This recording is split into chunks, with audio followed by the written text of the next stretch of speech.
अगर आप दिल्ली एनसीआर के रहने वाले हैं या अक्सर किसी काम के चलते आपका दिल्ली आना जाना होता है तो मेरे पीछे तस्वीरों में जो कूड़े का पहाड़ आप देख रहे हैं इससे आप भली भांति परिचित होंगे। ये गाजीपुर लैंडफिल साइट है जो अक्सर राजनीति का केंद्र भी बना रहता है और चर्चा का विषय भी बना रहता है, क्योंकि दिल्ली में इसे एक धब्बे के रूप में देखा जाता है। लेकिन एक बार फिर से ये चर्चा में इसलिए है क्योंकि अब पूर्वी दिल्ली नगर निगम इसी गाजीपुर लैंडफिल साइट से कमाई करने की भी सोच रही है। दरअसल पूर्वी दिल्ली नगर निगम एक फिल्म पॉलिसी लेकर आई है जिसके तहत पूर्वी दिल्ली नगर निगम के अंतर्गत आने वाले अलग अलग इलाकों में अगर आप फिल्म की शूटिंग करते हैं, किसी डॉक्यूमेंट्री की शूटिंग करते हैं तो आपको उसके लिए एक चार्ज देना पड़ेगा। लेकिन इसमें खास बात यह है कि दरअसल अन्य स्थानों के लिए ये चार्ज 75,000 रुपये रखा गया है। वहीं गाजीपुर लैंडफिल साइट की कीमत अगर आप यहाँ पर कोई फिल्म शूट करना चाहते हैं तो 2 लाख रुपए होगी। इसके साथ ही एक सिक्योरिटी डिपॉजिट भी दिया जाएगा जो कि रिफंडेबल है। लेकिन 2 लाख रुपए की ये कीमत क्यों है?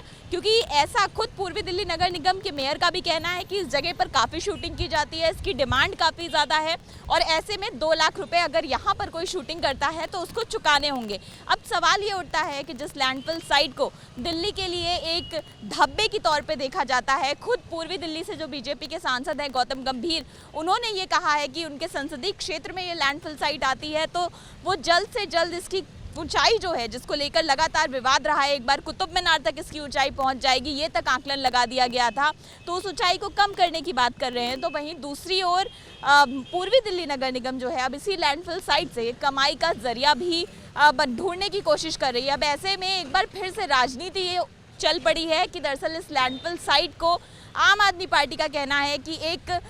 इस तरह से प्रमोट करने की कोशिश कर रही है पूर्वी दिल्ली नगर निगम जिससे दिल्ली की छवि खराब जाएगी। वहीं पूर्वी दिल्ली नगर निगम का कहना है कि जो लोग एजुकेशनल पर्पस से इस लैंडफिल साइट पर शूट करेंगे उनको किसी तरह की फीस नहीं देनी होगी, लेकिन बाकी लोगों को 2 लाख की कीमत प्रतिदिन की चुकानी होगी। अब एक बार फिर से इस गाजीपुर लैंडफिल साइट पर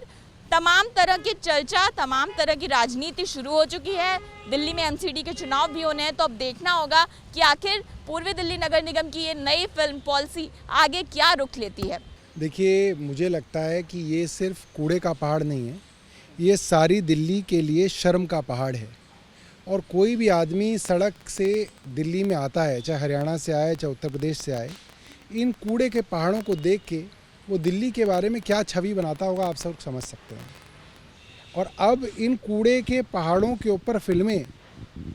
और ओटीटी प्लेटफॉर्म के लिए सीरीज़ बनाने के लिए एमसीडी इस पे पैसे चार्ज करेगा। इसका मतलब साफ है कि एमसीडी सिर्फ और सिर्फ दिल्ली के लोगों को, दिल्ली को और पूरे हिंदुस्तान की राजधानी को बदनाम करने के लिए ये कदम उठा रहा है। मुझे लगता है कि इससे ज़्यादा शर्म की बात कोई हो नहीं सकती कि जहां दिल्ली सरकार अपने आलीशान स्कूलों के बारे में चर्चा कराती है, अपने एयर कंडीशन मोहल्ला क्लिनिक के बारे में फिल्में बनवाती है, या मॉडर्न तरीके से जो सड़कें बन रही है उनके बारे में फिल्में बनाना चाहती है, नए स्टेडियम्स और हॉकी टर्फ की मूवी बनाती है, वहाँ पे आज दिल्ली नगर निगम कूड़े के पहाड़ के ऊपर जो है फिल्म बनाने जा रहा है। मुझे लग रहा है कि ये बहुत ही निंदनीय है, बहुत ही शर्मनाक है। और अगर दिल्ली नगर निगम ये दिखाना भी चाहता है तो हमारा ये अनुरोध रहेगा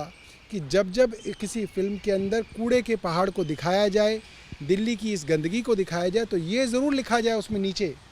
कि इस कूड़े के पहाड़ का श्रेय भारतीय जनता पार्टी शासित दिल्ली नगर निगम को जाता है, क्योंकि वरना इससे दिल्ली सरकार भी बदनाम होगी और पूरी दिल्ली बदनाम होगी। एबीपी न्यूज़ आपको रखे आगे।